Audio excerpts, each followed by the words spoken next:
مصعب سوال یہ تھا بالخصوص نماز کے حوالے سے اور نماز جماعت کے حوالے سے ہے کہ جماعت میں اگر کوئی رکعت نکل جائے اور امام صاحب رکوع سے اٹھ جائیں تو اس میں کس طرح شامل ہوں، کیونکہ ہم نے دیکھا ہے کہ لوگ دوڑ کے بھی آ رہے ہوتے ہیں اور اتنی دھمک مسجد میں پیدا ہو رہی ہوتی ہے، بعض اوقات دل بھی گھبراتا ہے کہ یار ہوا کیا اچانک سے، پتہ لگا کہ نماز میں شامل ہونے کے لیے دوڑ لگائی تھی لوگوں نے۔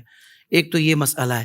دوسرا مسئلہ یہ ہے کہ بعض اوقات لوگ جیسے امام صاحب سجدے میں ہیں تو اب وہ جو نماز میں شامل ہونے کے لیے آیا ہے نا دیر سے، وہ یہ دیکھتا ہے کہ بھائی سجدے میں تو بولا دونوں سجدے ہو جائیں نا پھر میں شامل ہوں، تو اس میں شامل ہونے کا کیا طریقہ ہونا چاہیے؟ دونوں کا جواب ارشاد فرمائیں۔ دیکھیں، اس سلسلے میں نبی کریم علیہ الصلوۃ والسلام کی روایت ہے، بخاری شریف کی ایک روایت ہے۔ ابو قتادہ رضی اللہ تعالیٰ عنہ کہتے ہیں کہ ایک مرتبہ کچھ صحابہ جو ہے وہ دوڑ کر مسجد میں آئے اور نماز میں شرکت کی۔ تو جب نماز ختم ہوئی نا تو سرکار علیہ الصلوۃ والسلام نے ان سے پوچھا کہ کیا معاملہ تھا تمہارے ساتھ؟ تو انہوں نے عرض کی کہ یا رسول اللہ، ہم آپ کے ساتھ نماز میں شامل ہونا چاہ رہے تھے۔ تو سرکار علیہ السلام نے ان سے فرمایا کہ جب تم نماز کے لیے آؤ تو اپنے آپ کو اطمینان کے ساتھ مسجد میں پہنچو، اس میں دوڑ نہ لگاؤ۔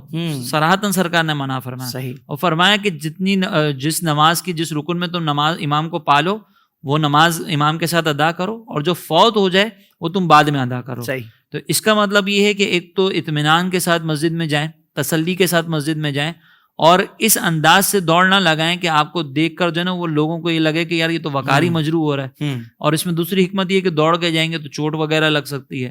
اور ایک اور روایت میں سرکار علیہ السلام نے اس کی حکمت خود بیان فرمائی۔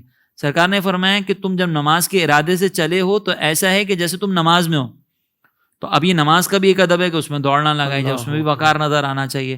اور دوسرا یہاں پر دیکھیں سرکار نے فرمایا کہ جس مقام پر تم امام کو پالو ساتھ شامل ہو جاؤ۔ بالکل صحیح۔ تو اب چاہے امام نے ایک سجدے کی ہوں، دو سجدے کی ہوں، امام سجدے میں موجود ہوں، آپ فوراً نماز میں تکبیر لگائیں، 3 مرتبہ سبحان اللہ کہنے کی مقدار کھڑے رہیں، اور پھر فوراً تکبیر لگا کر امام جس بھی رکن میں ہو شامل ہو جائیں۔ صحیح۔ یہ بعض علماء نے لکھا ہے کہ منافقین کا انداز تھا کہ وہ انتظار کرتے تھے کہ امام جو وہ اپنے رکن ادا کر لیں پھر ہم شامل ہوں۔ تو ہم گناہگار تو نہیں کہیں گے، نام یہ کہیں گے کہ منافق ہے، اس سے تشبیہ نہ ہو، اس لیے علماء کہتے ہیں کہ بہتر یہ ہے کہ جا کے سجدے میں ملاقات مل جائے امام کے ساتھ، اور رکعت چونکہ وہ رکوع اس کو نہیں ملا تو رکعت تو نکل چکی تھی، تو یہ رکعت بعد میں بھی ادا کر لے۔ اس کا فائدہ یہ ہوگا کہ اس کو ایک اضافی سجدہ کرنے کا موقع مل گیا۔ سبحان اللہ، سبحان اللہ، بہت خوبصورت۔